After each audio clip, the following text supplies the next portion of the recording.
Get ready for a deep dive into a case that really, I think, shocked the world. Yeah. The Turpin case, 13 siblings held captive, in their own home. Right. Years of just unimaginable abuse. We're basing our deep dive today on the Wikipedia article called Turpin Case. Okay. And it's a really comprehensive overview of this whole story. We're going to try to unpack the details of what happened, Yeah. try to understand how this could even happen and what it all means. It's really fascinating how they were able to keep this facade of normalcy going for so long. Yeah. Um, on the surface, David and Louise Turpin, they seemed like an average family. Right. David worked as a computer engineer. Louise was a homemaker. Mhm. And they lived in Paris, California. They Yeah. had a large family. They did 13 children. 13 children, yeah. Yeah, and they would often attribute that to their religious beliefs. Right. You might remember those photos of the family at Disneyland, all dressed up Yeah. in matching outfits. It's almost like they were trying to project this image of happiness while something very different was going on behind closed doors. Absolutely. It's like, why would they go to such lengths to create this illusion? Well, that facade of normalcy can be a really powerful tool for abusers, Yeah. It's a way to kind of deflect any suspicion from neighbors or friends or even authorities. Right. If you're creating this picture of this happy family, it makes it harder for people to believe that anything's wrong. Right. Even if there are warning signs. Even if there are warning signs, exactly. So they were actively trying to mislead people. It seems that way. But there were some cracks in the facade, right? Oh, yeah. Neighbors had noticed some odd things Yeah. about the children's behavior and their appearance. Right. What were some of the red flags that people observed? Well, neighbors describe the children as being, pale Mm-hmm. and malnourished. Right. They were often very silent. And some even said that they kind of moved in this robotic way, like they would skip instead of walk. Wow. So, these are all potential signs of neglect and abuse. Yeah. But it's easy to understand how those things could be missed Right. or dismissed, Yeah. especially when the parents are presenting such a contrasting image. Yeah, you're right. It's so easy to second guess now. But Right. at the time, they're putting on this happy face. It must have been harder to see it for what it was. Exactly. What's really disturbing is that the abuse wasn't always hidden before moving to California. The Turpins lived in Texas. Right. And they left 10 of their children to fend for themselves in a trailer, Wow. only bringing them groceries like once a week. Yeah. And according to Jordan Turpin, who was only 6 at the time, Mm-hmm. even those weekly deliveries weren't enough to feed all the children. Jeez. She describes these intense periods of hunger, resorting to eating like ketchup and mustard Oh, my gosh. or ice just to survive. That's awful. Yeah. So even before the move to California, they were experiencing a form of neglect. And what's even more shocking is that they were planning to move again to Wow. Oklahoma. Wow.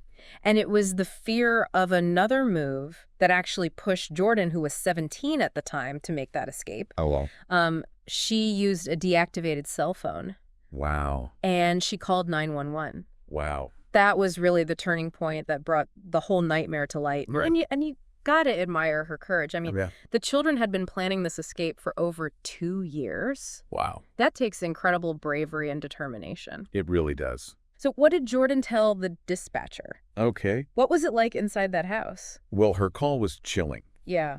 She described this unbearable smell, Oh, siblings chained to their beds, and the overall conditions were just horrific. oh my Her God. description was so compelling that it triggered a police raid right away. And what did the police find when they got there? It was shocking. Yeah. The house was filthy. Mhm. It reeked of human waste. There was trash everywhere. Mm. Food was decaying. There were even dead pets in the house. Gosh, that's awful. The children themselves were in a horrific state. Yeah. They were all shockingly thin. Right. Some of them were shackled, Oh my gosh. and they were deeply malnourished. Can you give us a sense of how malnourished they were? Yeah, their level of malnourishment was really alarming. Yeah. The oldest daughter, who was 29, weighed only 82 pounds. Wow. The 12-year-old's arm was comparable in size to a 4-month-old baby's. That's unbelievable. Yeah, it's just horrifying. This wasn't just neglect. This was prolonged starvation. Absolutely. It's hard to believe this was happening in the 21st century. I know. In a seemingly ordinary neighborhood, Yeah, it's a stark reminder that abuse can happen anywhere it really can. and that appearances can be so deceiving. Absolutely. This case really challenges our perceptions of family and normalcy.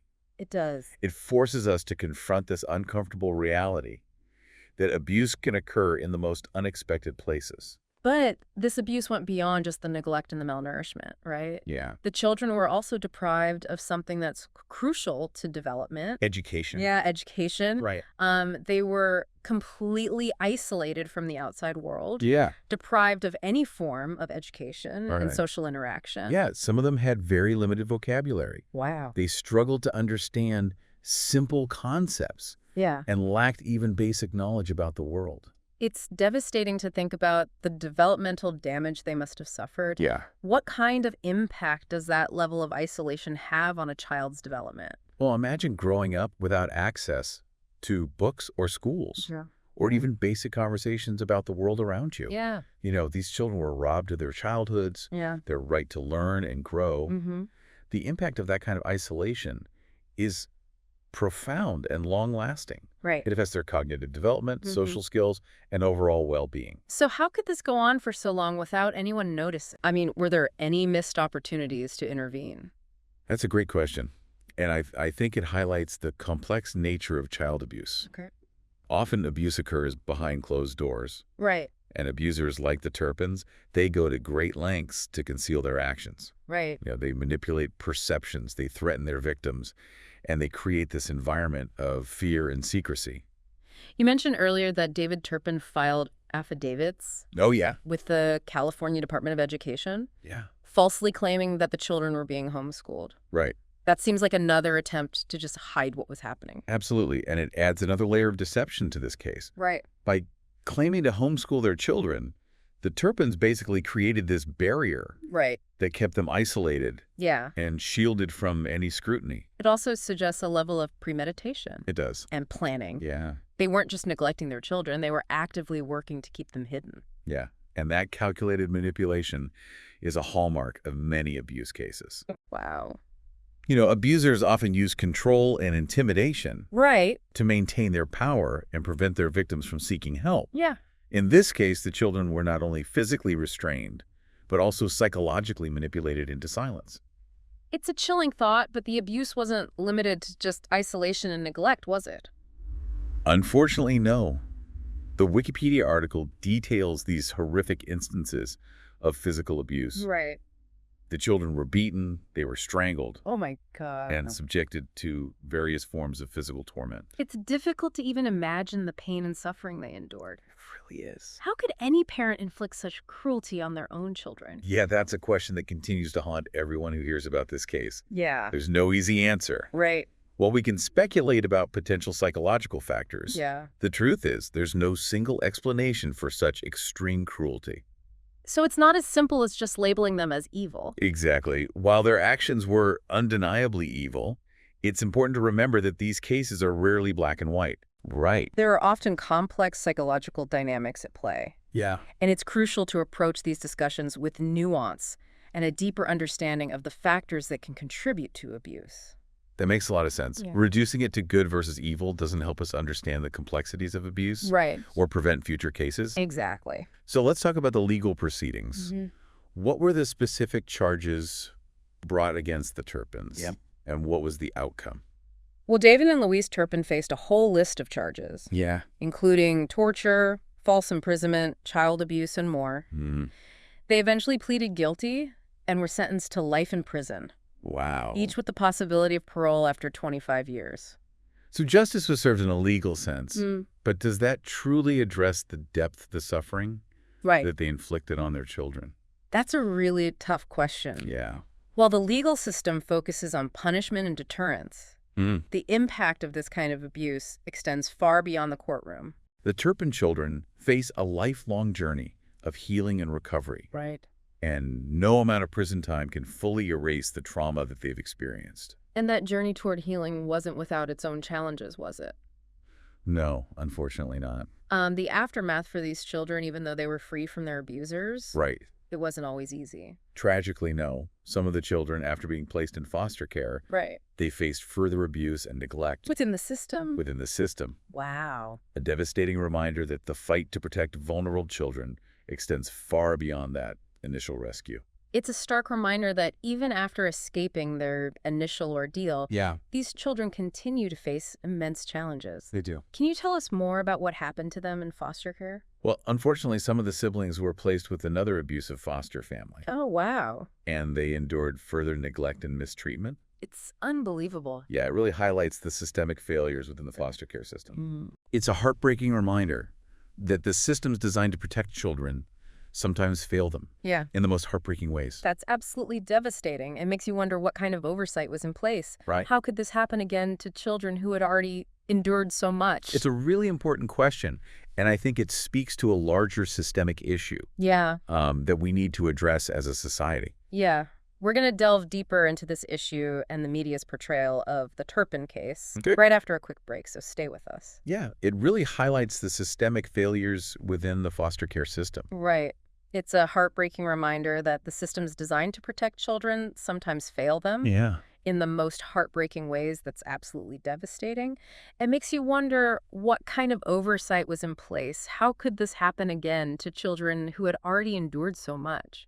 It's a really important question, and I think it speaks to a larger systemic issue that we need to address as a society. Yeah, we're going to delve deeper into this issue and the media's portrayal of the Turpin case right after a quick break, so stay with us. Okay. Welcome back. We were talking about the challenges the Turpin children faced even after their escape, particularly those who endured further abuse in the foster care system. This case really exposed the flaws in a system designed to protect vulnerable children like them. It makes you wonder, how can we do better? How can we ensure that children who have already suffered so much are truly safe and supported? That's a question that continues to be debated and grappled with. The Turpin case sparked outrage and calls for reform, leading to investigations into the foster care system and a renewed focus on the need for greater oversight and accountability. There's a growing recognition that the system needs to do more to address the root causes of abuse and neglect, and to provide comprehensive support to both children and foster families. You mentioned earlier that the Turpin case garnered significant media attention. There were documentaries, news specials, even books written about this case.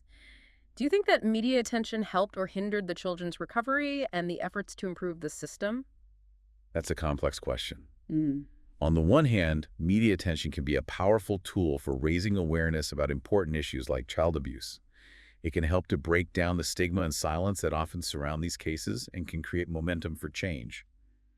The Turpin case certainly brought the issue of child abuse to the forefront of public consciousness and sparked important conversations about how we can better protect children. I remember watching the 2020 special where two of the Turpin sisters, Jordan and Jennifer, shared their experiences. It was incredibly powerful to hear their stories in their own words. It really humanized the headlines and made the impact of the abuse so much more real. Absolutely. Those firsthand accounts are invaluable in helping people understand the complexities of abuse and the long-lasting effects of trauma. It also gives a voice to survivors and can empower them to reclaim their narratives and begin to heal. But there's always the risk with high-profile cases like this that the media coverage can become sensationalized or exploitative. Did you see any evidence of that in the reporting on the Turpin case? Unfortunately, yes. There were instances where the media seemed more focused on the sensational details of the abuse rather than on the systemic issues or the long-term needs of the survivors. There's a fine line between raising awareness and exploiting a tragedy for views or clicks, and it's crucial for journalists to approach these stories with sensitivity, respect for the survivors, and a commitment to responsible reporting. So it's a double-edged sword.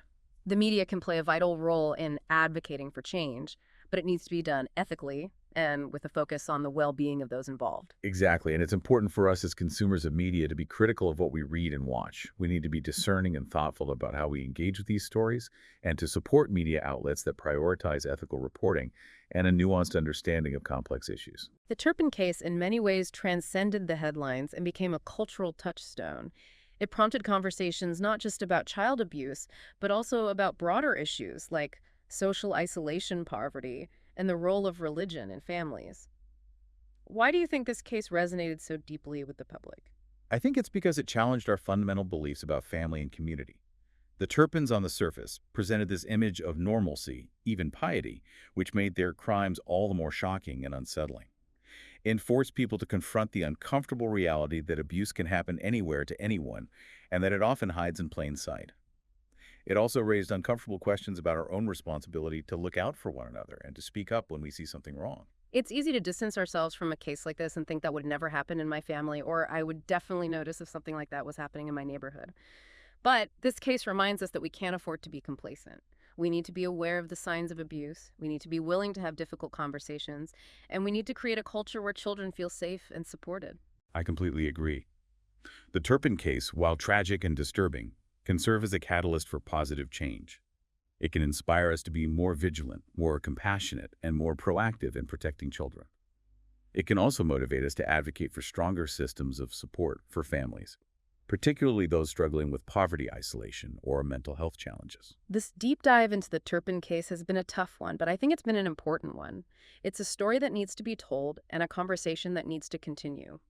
We need to remember the 13 Turpin children, their resilience and the challenges they continue to face, and we need to use their story as a reminder that we all have a role to play in preventing child abuse and creating a world where all children are safe and loved. Well said. Thank you for joining us for this deep dive. We hope it's prompted you to think critical about these issues and to consider how you can make a difference in your own community. Remember, there are resources available if you or someone you know needs help. Don't hesitate to reach out. And until next time, stay curious, stay informed, and stay engaged in making the world a better place.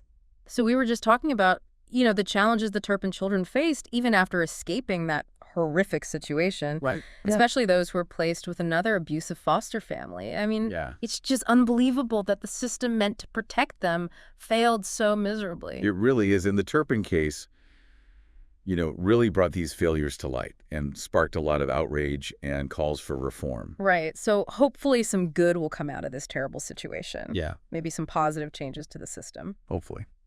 You mentioned that the Turpin case got a lot of media attention. It did. Like there were documentaries and news specials, even books written about it all. Yeah. Do you think all that media attention helped or hurt the children and the efforts to improve the system? That's a tough one. Yeah. Media attention can be good and bad sometimes, I think. It's a powerful tool for raising awareness about these important issues. Right. It can help break down the stigma around child abuse and get people talking, which can lead to change. I remember watching that 2020 special where two of the sisters, Jordan and Jennifer, shared their story. It was so powerful to hear them talk about it. It was. It really brought it home for a lot of people, I think. Yeah, those firsthand accounts are so important. Yeah. They really help us understand what it was like for them and give them a chance to, tell their own story. Right. But with these high-profile cases, there's always the risk that the media will just try to sensationalize things. Or, exploit the tragedy for views and clicks, and that's not helpful. No, definitely not. And there were times when the media seemed to be more focused on those shocking details than on the real issues. Yeah.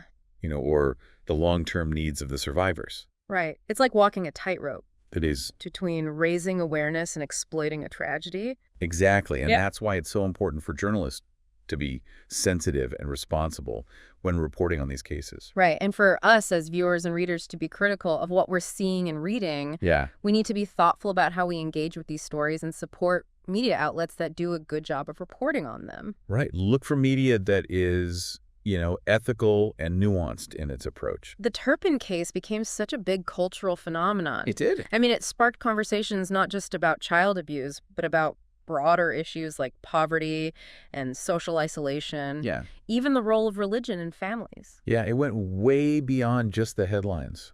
Why do you think this case in particular resonated so strongly with people? I think it's because it kind of shook us to our core. The Turpins seemed so normal from the outside. Right. Almost even like this perfect religious family. Right. So when the truth came out, it was even more horrifying. Right. It made people realize that this could happen anywhere. Yeah. To anyone. Yeah. It made us question our own assumptions about families and communities and our responsibility to look out for each other. I think it forced people to confront some really uncomfortable truths. It's so easy to think this would never happen in my world. Right. That I would notice the signs. Yeah. But this case shows us that we can't be naive. We can't. We have to be aware and willing to speak up if we see something that's not right. Exactly.